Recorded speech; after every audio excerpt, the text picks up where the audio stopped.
Welcome back to Historical Tahlequah. I'm here at Tahlequah City Library, the Carnegie portion, with Robin Mooney, who is the chief librarian and manager of this library. We're so glad you would have us as your guests, Well, Robin. thank you for being interested in the library. Well, I'm sure everyone is going to be interested into the library, particularly since it is the first library built before statehood that is still in use as a library in Oklahoma, and was built in the years from 1905 to 1907. And just is a great historical part of Tahlequah. And I think before I forget it, we want to refer to the quilt on the wall. It is a centennial quilt, is that? Centennial quilt built, and it was made by a quilting group that meets here at the library to celebrate the centennial of the Carnegie Library. The Tahlequah Day Quilters. And I think it's interesting about the different blocks, and particularly the one block that has a picture of the library in that block. Yes. And there's some other wonderful blocks, the tumbling blocks, the stars, oh, so many embroidered blocks. But it's a significant part of enjoying this library through more than 100 years. Yes, it's really a wonderful addition to the library, I think. Very nice and colorful for us. Well, good. I'm just so glad that it's here and we can be looking at it today. You know, I was so interested as I researched for this segment of Historical Tahlequah to know that the company who were the architects were from Muskogee, and they were McCaw and Bellis of Muskogee. But the really important part that I found was that William Alston was the contractor and builder of this building.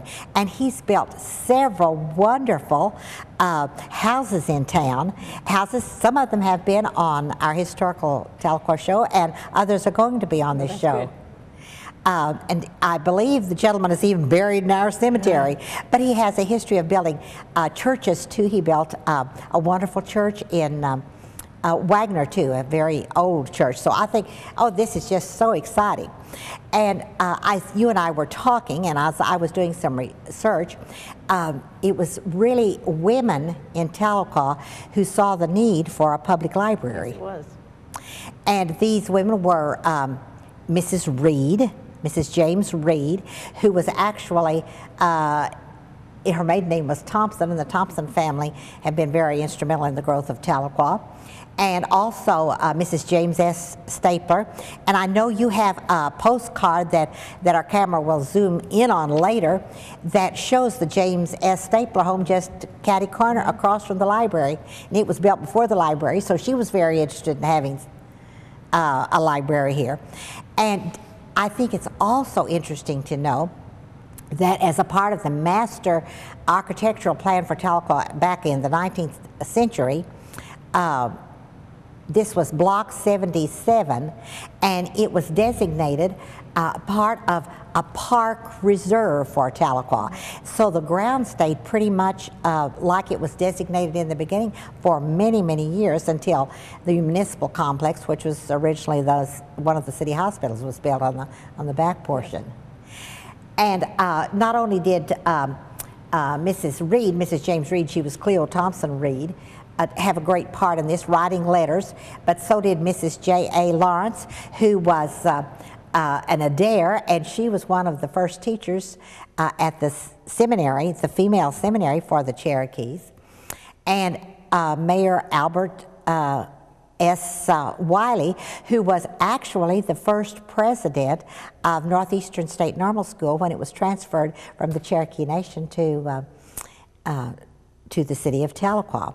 And he had a position in the state that didn't allow him to continue as president, so Mr. Redd actually became the first acting, really working president of NSU. But those people were very significant. And I don't know how many people know that the funding came from a very important steel magnate. Do you want to tell us who that was? Andrew Carnegie. Andrew Carnegie. And the grant was, you remember the amount of the grant? $5,000? It was $10,000. Okay. $10,000. It was probably the smallest grant that was given for libraries. And it was not granted at first. After he had made his millions, he was interested in doing things for people beginning in 1900, for people in general over the United States. And so he formed a corporation for that purpose. And Mrs. Reed, I understand, belabored him with letters and reasons that he should grant money for a library here. And when he finally got the picture that this was the center of government for the Cherokee people who had been removed from the East, he was glad to make that grant. Made all the difference. Made all the difference.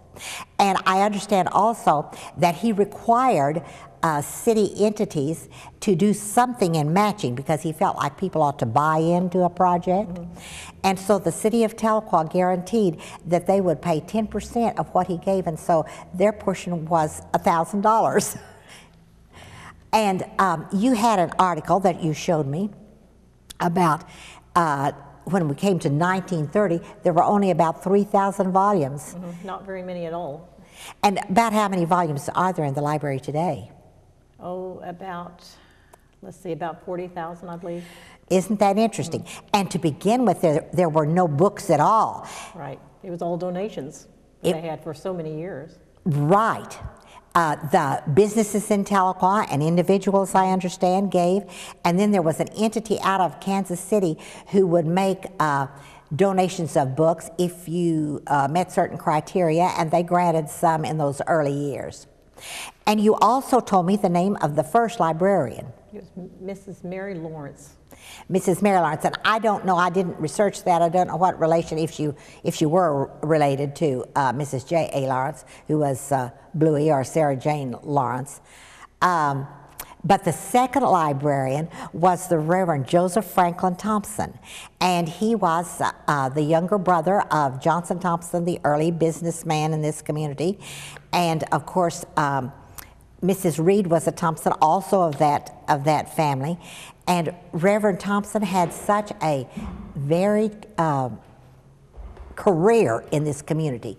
He was a Civil War soldier, and he was ordained minister in the Methodist Church, and a beloved Uncle Joe Thompson, the librarian. My mother remembered him in this library in 1916. Boy, that's amazing.